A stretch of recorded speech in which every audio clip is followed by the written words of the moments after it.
everyone, how are you all? I am so glad that you're watching my video today, and I'm so glad that you have come to this channel or have come back to this channel. Now, what we're going to talk about today, as you all know, I'm completely and thoroughly interested in human psychology. Today we are going to talk about few signs that might indicate that you might be a public pleaser.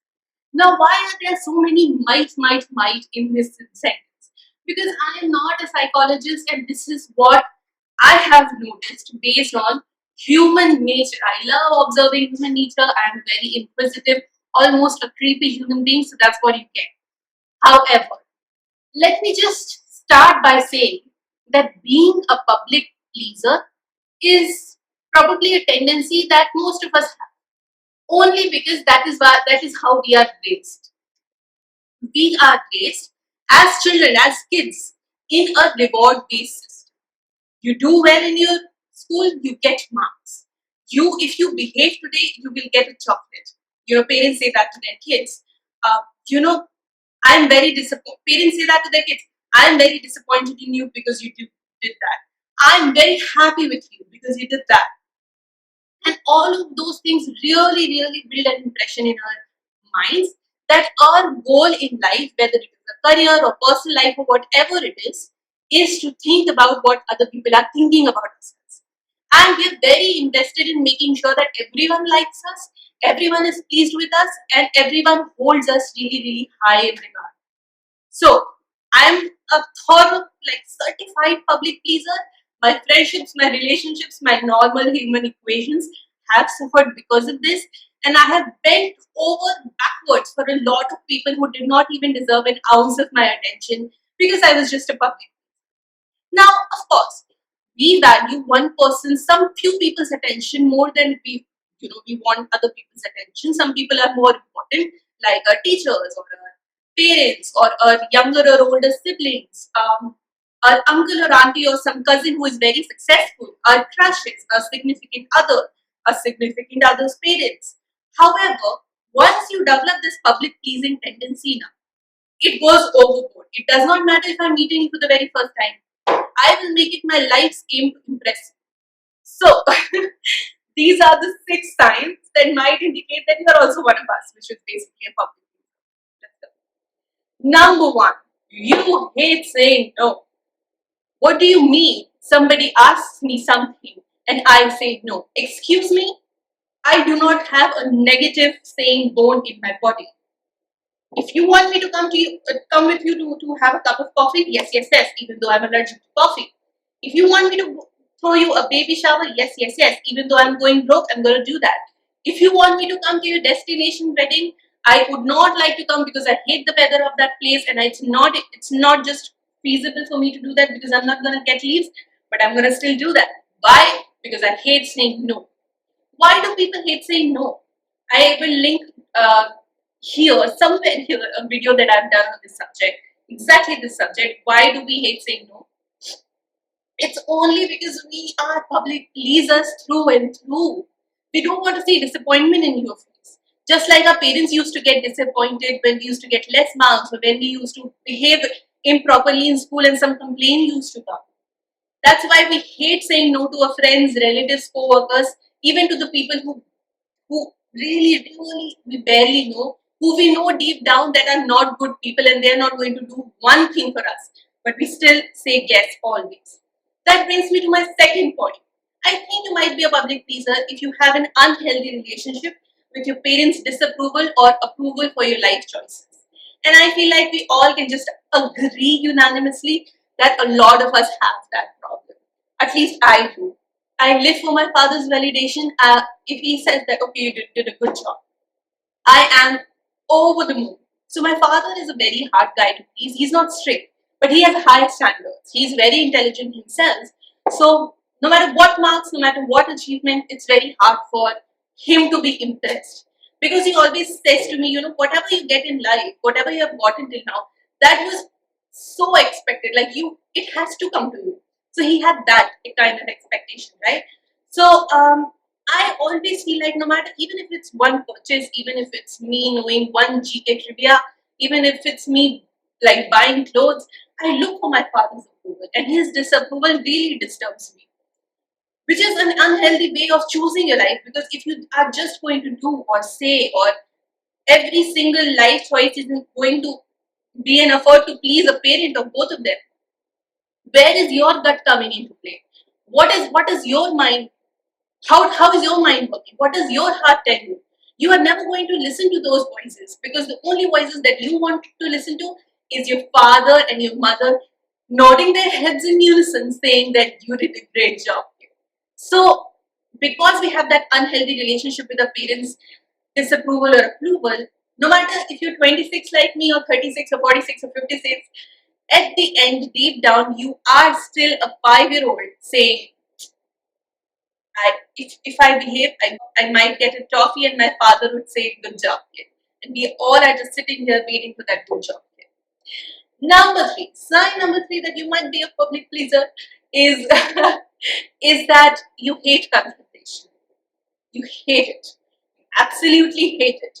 Even though your flatmate is clogging the toilet, even though a neighbor is throwing all the garbage right in front of your house, even though your significant other is slacking in the chores, even if somebody is disrespecting you, even if somebody has not returned you money, even if somebody has done you a colossal loss, you will bear that loss. You will vent to other people, but you will not have the guts to go and confront that person.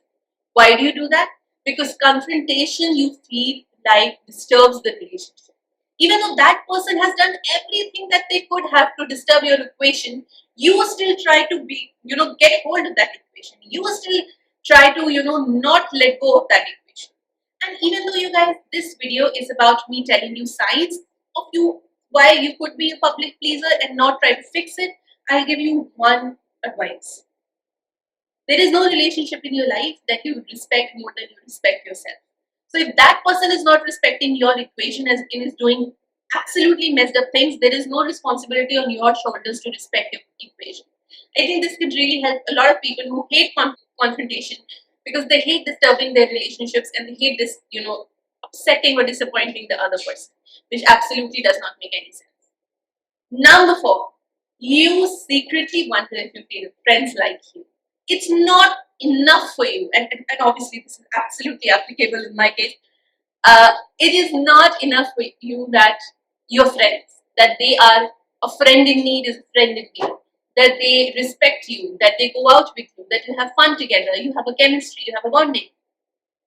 You're like, do they think I am a good student? Do they think I'm beautiful? What do they think? Do they think I fit in the group? What do they think about me? Do they really like me? Do they really regard me? And those things, even though those people are your peers, you guys are in the same age group, and they have not given any indication that they do not like you or respect you, whatever, you still want to know, do they think I'm good at my job? All of those things, because you really, really like getting validation from people. You really, really like when people are pleased with you. So that's what you keep on looking for, even from the friends that you're most comfortable with, and they are almost your home outside your home. You still want to know if they really like you, regard you, respect you, find you talented, intelligent, etc., etc. Number 5, you have a really, really hard time doing unconventional things or making unconventional life choices. Now, making unconventional life choices like not getting married, not having kids, dropping off the college, or not taking an academic route, maybe doing something else like going into theatrics or fashion or films or whatever, which your parents or your family did not expect you to do, is anyways hard. It takes a lot of gut, it takes a lot of courage to break any kind of glass ceiling. But I'm saying there is a huge factor why people don't make these unconventional choices, because they're people pleasers. They really feel like, what if I go to a family gathering 6 months after dropping off from college, and every other cousin of mine is a graduate or is going to be a graduate, and I'm just trying to get an internship, or I'm just here doing some freelance work. You don't really consider how that graduation or degree makes sense in your life, or are you happy, or is this really something that you want to do? Even if your parents are okay with it, you really are going to think about your friends, your relatives, your distant relatives, your cousins may be doing better in life. And obviously, it's not only you. I think all of us at some level really think about it. But if this is one of the decision factors for you, I think you might be a public pleaser. if this is something that you're going to think about. I think on the opposite end of the spectrum also, if we just spin it, the opposite of it is also true. That if you do something really conventionally well, like probably I did, I went to law school, I got a job. After that, if you get married, you have kids, you make money, whatever, the conventional trajectory, you feel proud. And you feel like, okay, now if somebody compares me to 10 different people in my family, I've done a good job. And maybe you are miserable at your job. Maybe you feel like, oh my god, this conventional life is not for me. But then when you think about it, the only thing that is making you feel good about it is that when you go to a family gathering or a friends reunion, a school college reunion, if you compare yourself with other people, you'll have more money, or people will think better of you. People will not, question your life choices and whatnot. And those things really matter to you. They are decision factors for you only because you're a public pleaser and you value other people's opinions way too much for yourself before you respect your own opinions. So these were the few signs because of which I feel like you could be a public pleaser, a people's pleaser. But don't worry, my friend, we all, as I said earlier, we all are inherently people pleasers. And you're not alone in this. I am a fellow people pleaser, not proud of it, obviously have not overcome it. Um, I I derive a lot of validation from social media. I derive a lot of validation from this YouTube channel. But even though I'm a recovering people's pleaser, I would not mind if you give me some validation and like and share this video, comment down below and subscribe to my channel. I think I would really want that validation again. With this, I leave you guys and I'll see you guys in my next one. Hope you really like this video.